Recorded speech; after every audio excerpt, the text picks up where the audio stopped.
policing the police every single day.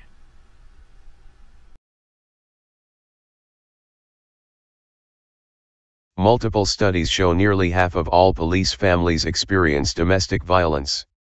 Startling data from multiple studies show that police officer families experience domestic violence at 4 times the rate of everyone else. By Matt Agarist, February 9, 2019. Every time a football player or an NBA star makes headlines for domestic abuse, the country goes up in arms as news outlets talk about domestic violence among these industries. Because of this phenomenon, 69% of Americans think that there is widespread domestic violence in the NFL. But the reality is that domestic violence among NFL players is well below the national average, coming in at just 5%.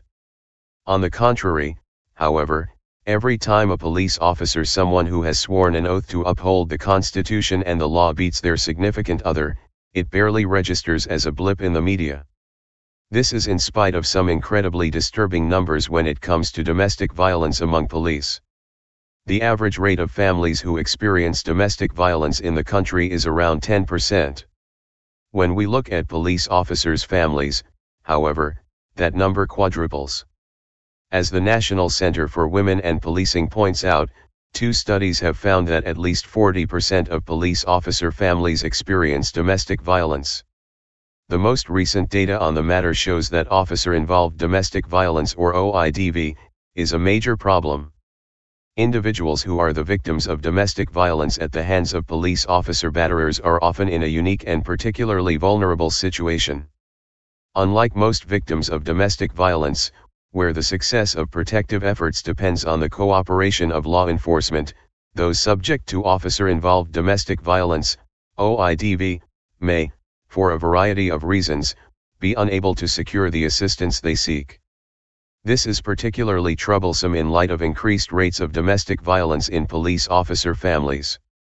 Even more startling than the fact that 40% of police officer families experiencing domestic violence is the fact that this number is likely far higher, as it is estimated that much of it goes unreported. According to Lee Goodmark, author of Hands Up at Home, Militarized Masculinity and Police Officers Who Commit Intimate Partner. The data on intimate partner abuse by police officers are both dated and potentially flawed, but in ways that make it more likely that abuse is being under rather than over-reported. Most of the studies rely on self-reporting by police officers to establish prevalence of abuse. Self-reporting is a notoriously unreliable measure. As one study noted, the issue of the reliability of self-reports data is problematic when considering any socially undesirable behavior. The problem of police violence oftentimes comes out in full display in the form of violent murder-suicides.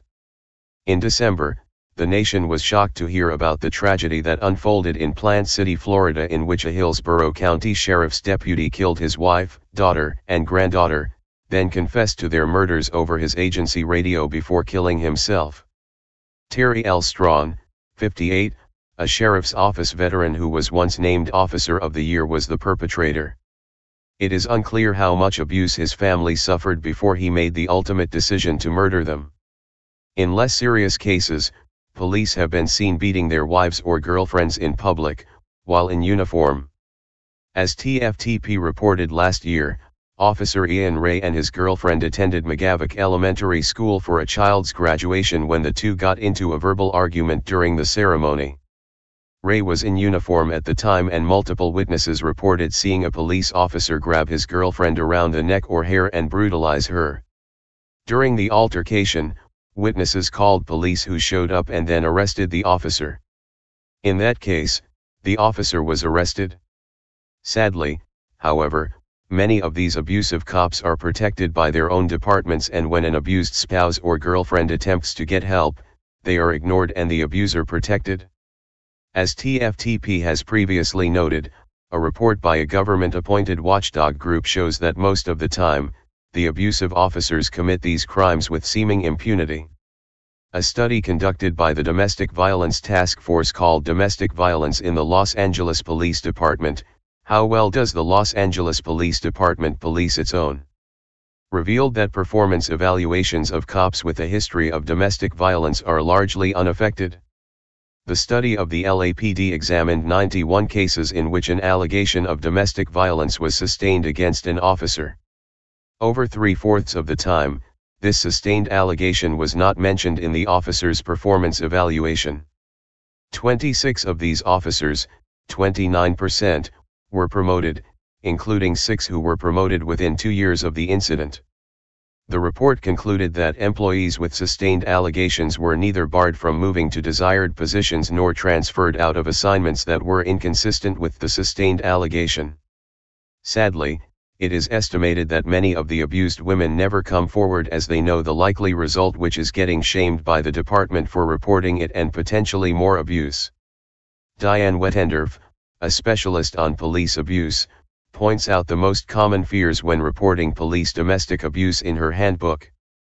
If your abuser is an officer of the law, you may be afraid to call the police. He is the police. Go to a shelter. He knows where the shelters are located. Have him arrested. Responding officers may invoke the code of silence. Take him to court. It's your word against that of an officer, and he knows the system.